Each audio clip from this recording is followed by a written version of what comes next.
பாரதிபுரம் பராசக்தி மாரியம்மன் கோவில் கூழ் ஊற்றும் விழா நடைபெற்றது. தருமபுரி டவுன் பாரதிபுரம் பராசக்தி மாரியம்மன் கோவில் திருவிழாவையொட்டி காலை 7 மணி அளவில் பராசக்தி மாரியம்மனுக்கு சக்தி கரகம் அழைத்தல் நிகழ்ச்சி நடைபெற்றது. இதைத் தொடர்ந்து மாலை 5 மணி அளவில் பராசக்தி மாரியம்மனுக்கு கூழ் ஊற்றும் நிகழ்வு நடைபெற்றது. முக்கிய வீதி வழியாக மேளதாளத்துடன் முருகர் கோவில் தெரு, விநாயகர் கோவில் தெரு வழியாக பராசக்தி மாரியம்மன் கோவில் வந்தடைந்து கூழ் ஊற்றும் நிகழ்ச்சி நடைபெற்றது.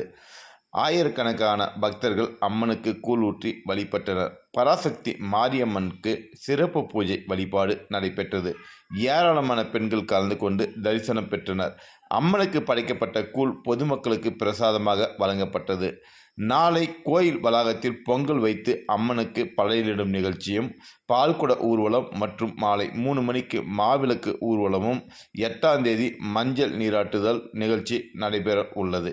விழாவிற்கு என ஏற்பாடுகளை விழா குழுவினர் செய்துள்ளது குறிப்பிடத்தக்கது.